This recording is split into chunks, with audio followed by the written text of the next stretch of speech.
आगे बढ़े और आपको बताएं, साबिक अमरीकी सदर डोनाल्ड ट्रंप की ऑडियो लीक आ गई। अमरीकी चैनल ने साबिक अमरीकी सदर डोनाल्ड ट्रंप की खुफिया ऑडियो चला दी है। ये खुफिया ऑडियो 2021 की बताई जा रही है, जिसमें डोनाल्ड ट्रंप अपने स्टाफ मेंबर्स, राइटर और पब्लिशर से खुफिया दस्तावेजात पर अहम गुफ्तगू कर रहे हैं और एतराफ़ कर रहे हैं कि उन्होंने बगैर इजाज़त खुफिया दस्तावेजात अपनी तहवील में रखी हुई हैं। तो आपको बताते चलें, साबिक अमरीकी सदर डोनाल्ड ट्रंप की ऑडियो लीक आ गई। अमरीकी चैनल ने साबिक अमरीकी सदर डोनाल्ड ट्रंप की खुफिया ऑडियो चला दी है। ये खुफिया ऑडियो 2021 की बताई जा रही है, जिसमें डोनाल्ड ट्रंप अपने स्टाफ मेंबर्स, राइटर और पब्लिशर से खुफिया दस्तावेजात पर अहम गुफ्तगू कर रहे हैं और एतराफ़ कर रहे हैं कि उन्होंने बगैर इजाज़त खुफिया दस्तावेजात अपनी तहवील में रखी हुई है। आपको बताते चले, साबिक अमरीकी सदर डोनाल्ड ट्रंप की ऑडियो लीक आ गई। अमरीकी चैनल ने साबिक अमरीकी सदर डोनाल्ड ट्रंप की खुफिया ऑडियो चला दी। ये खुफिया ऑडियो 2021 की बताई जा रही है, जिसमें डोनाल्ड ट्रंप अपने स्टाफ मेंबर्स, राइटर्स और पब्लिशर से खुफिया दस्तावेजात पर अहम गुफ्तगू कर रहे हैं और एतराफ़ कर रहे हैं कि उन्होंने बगैर इजाज़त खुफिया दस्तावेजात अपनी तहवील में रखी हुई हैं। तो आपको बताते चलें कि साबिक अमरीकी सदर डोनाल्ड ट्रंप की ऑडियो लीक जो है वो मंजर आम पर आ गई हैं। अमरीकी चैनल ने साबिक अमरीकी सदर डोनाल्ड ट्रंप की खुफिया ऑडियो चला दी। इसी पर मज़ीद बात करेंगे दफ़ाई तज्ज़ियाकार नादिर मीर से। सर, आपके वक्त का बहुत शुक्रिया।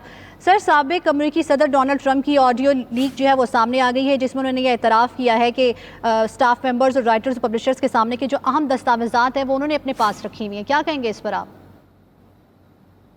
ये जो अमेरिका के साबिक सदर है डोनाल्ड ट्रंप, उनके मुतालिक आपको पता ही है काफ़ी खबरें आती रहती हैं और अभी ये खबर भी आ गई उनके मुतालिक ज़ाहिर दस्तावेजात जो है, ये तो अमेरिका का मसला है कि अब उसको कैसे डील करना है, क्योंकि इट्स एन अमेरिकन प्रॉब्लम। ये पाकिस्तान का या किसी और दुनिया के मुल्क का तो मसला नहीं है। लेकिन इसमें जो और बातें निकली है, जो लोगों ने किसी और जगह पे भी बात की कि उसमें बहुत सी बातें हैं जिसमें ईरान के साथ जंग का जिक्र भी है। तो आजकल आपको पता ही है इसराइल का और ईरान के हालात ज़्यादा ख़राब हैं। तो वो ये कुछ अर्सा पहले जब जिस ज़माने की ये बात है, सम टाइम बैक, उस वक्त ये तैयारी हो रही थी, क्योंकि ये जंगों की तैयारियां पहले की जाती हैं, आपको पता है। सो इस पे Pakistan has very good relations with United states. हम हमारे Pakistani nation and Pakistani state रियासत, उसके बड़े अच्छे तल्लुकात है अमेरिका के साथ, regardless of who the government. जब गवर्नमेंट इस अमेरिका में जो भी हुकूमत हो, डोनाल्ड ट्रंप की हो, बाइडन की हो या किसी और की हो, वक्त के साथ हुकूमतें बदलती रहती है। पाकिस्तान ने अच्छे तल्लुकात रखे और हमारे हैं अमेरिका के साथ अच्छे तल्लुकात, और रहने भी चाहिए। तो हम इस पे यही कमेंट कर सकते हैं कि अब अमेरिकन गवर्नमेंट ने, अमेरिकन पीपल ने, उनका जो कानून है, उनका जो प्रोसीजर है, उसके मुताबिक उस पर उन्होंने आगे फैसला करना है, how they going to proceed, या उन्होंने आगे क्या कार्रवाई करनी है इसके ऊपर।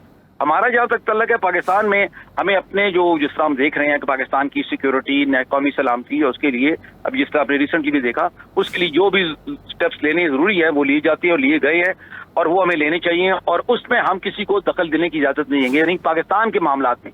तो इसलिए मेरा ख्याल है कि हम अमेरिका के मामलात में उस पर दखल नहीं दे सकते। हम कमेंट कर सकते हैं इसके ऊपर कि यूनाइटेड स्टेट्स अब इस पर जो भी समझते हैं वो उस पर करें, क्योंकि ये मसले जिस तरह आप देखें ना, ये भी एक चीज सबक निकलता है इसमें कि ये सिर्फ पाकिस्तान में या थर्ड वर्ल्ड के अंदर ऐसे इश्यूज नहीं होती है कि फर्स्ट वर्ल्ड और बल्कि सुपर पावर दुनिया की, उसके अंदर भी ये मसले हैं। तो ये मसले हो जाते हैं दुनिया के अंदर। So we wish the American people and the government of and the state of America और the republic of America well. हम तो उनके लिए हमेशा दुआ गो है और उनसे अच्छे तल्लुकात जाती। अच्छा सर, इस ऑडियो में वो ईरान पर मुमकिन हमले के बारे में भी बात कर रहे हैं, तो इस पर आप क्या कहेंगे? ये ईरान पे हमले का मैंने खुद ही जिक्र किया था। ये इसलिए कि ये एक हॉट टॉपिक पहले भी था और अब तो सुपर हॉट हो गया। आजकल जो करंट सिचुएशन चल रही है, मैं आपको पता है मैंने जियो पॉलिटिक पाकिस्तान किताब लिखी, डिफेंस एनालिस्ट भी हूँ, और इसके अलावा मैंने बहुत साल 10 साल पहले आर्टिकल लिखा था नेक्स्ट वॉर ईरान, कि अगली जंग ईरान पे होगी, ये अमेरिका इसराइल के मतलब। और ये प्रावडा रूस का अखबार मॉस्को से छपा था। तो वो इसी उस जमाने में भी बड़ी ज्यादा ये नजर आ रहा था कि जंग करीब आ गई है या आ रही है। और अब तो यकीनी तौर पे अगर आप खबरें देखें, सोशल मीडिया देखें और बाकी खबरें पढ़ें, इसराइल को की खबरें पढ़ें, दूसरी भी ईरान की भी, तो ईरान बड़ी तैयारी में है, क्योंकि वो अपनी पॉलिसीज के ऊपर कायम है, जबकि इसराइल उसके खिलाफ और उसके इत्तेहादी यानी जिसमें हिजबुल्लाह, हमास और कुछ और फोर्सेस हैं, उनके खिलाफ कार्रवाई भी कर रहे हैं। आप देखें ना, मिडल ईस्ट के अंदर मशरक़ वस्ता में इस वक्त इसराइल की एयरफोर्स हमले करती है उनके ऊपर, जबकि वो रॉकेटों से जवाब देती है या रॉकेटों से हमले करते हैं जो ईरान के इत्तेहादी हैं।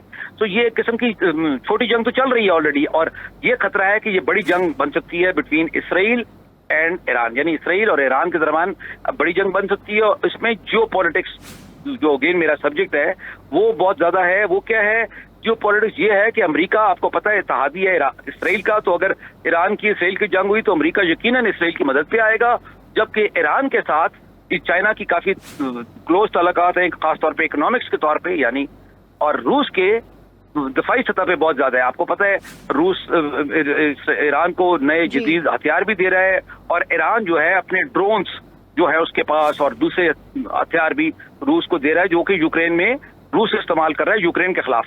तो एक किस्म का पूरी तरह नहीं तो नीम इत्तेहादी या काफी क्लोज है रशिया और ईरान फौजी और जंगी नुक्ते नजर से। तो उस सूरत में ये फिर बहुत बड़ी जंग बन सकती है जियो पोलिटिकली। इसलिए हम अमन के लिए दुआगो भी हैं, और इसमें अगर हम कोई कोशिश कर सकते हैं तो जरूर हमें अमन की कोशिश करनी चाहिए। नादिर मीर साहब, बहुत शुक्रिया आपके मौक़िफ़ का।